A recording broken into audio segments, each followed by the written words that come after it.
So those are a few of the DXpeditions we've done, and these are the cards which I've had printed for them. And people were going to say, well, where did you get those cards printed from? Because they do look really nice. These are all shots which I have taken with my own camera and made a QSL card out of them, right? Oh, I was going to say some of those photos are absolutely amazing. Like they look like things out of a travel brochure, Rolly. Yeah, it's just great photos. It's just really nice. So, but okay. So where do you get these sort of cards made? Well, you know where I've got them made, Hayden. Sorry, and it's on the back of the card here, and it's by a guy in the Ukraine. His call sign is UX5UO. His name is Gennady, Genardy, I think it was, or ADY. That's right. Yep. And put a link at the bottom of the video there, Hayden.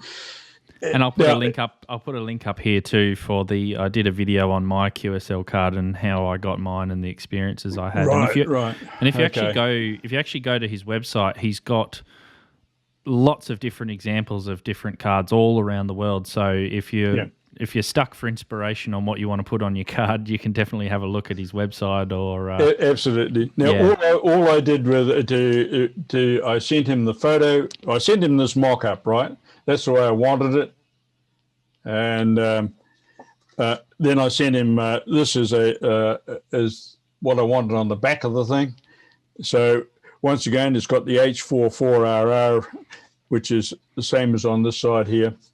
H44RR, the year of the DXpedition there. And so all I can do is go May 28th, time band, RST, cross out whichever.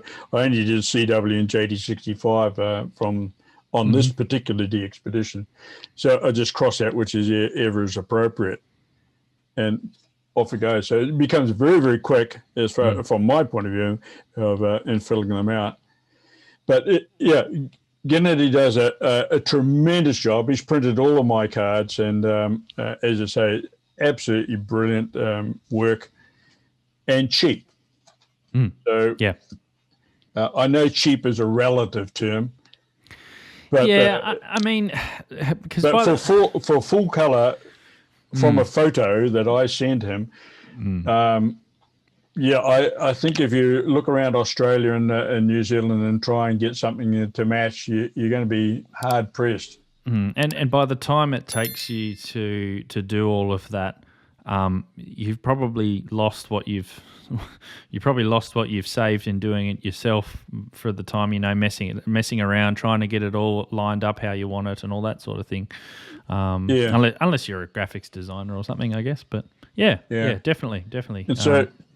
And so you can get some really, really lovely cards and so on like that. But once again, please obey the rules. I mean, you can be as creative as you like on this side of the card here, but on the info side, make sure that if you're new to the game, make sure that your call sign is on the back side of the card as well, and then the other information like your CQ zone, your ITU zone.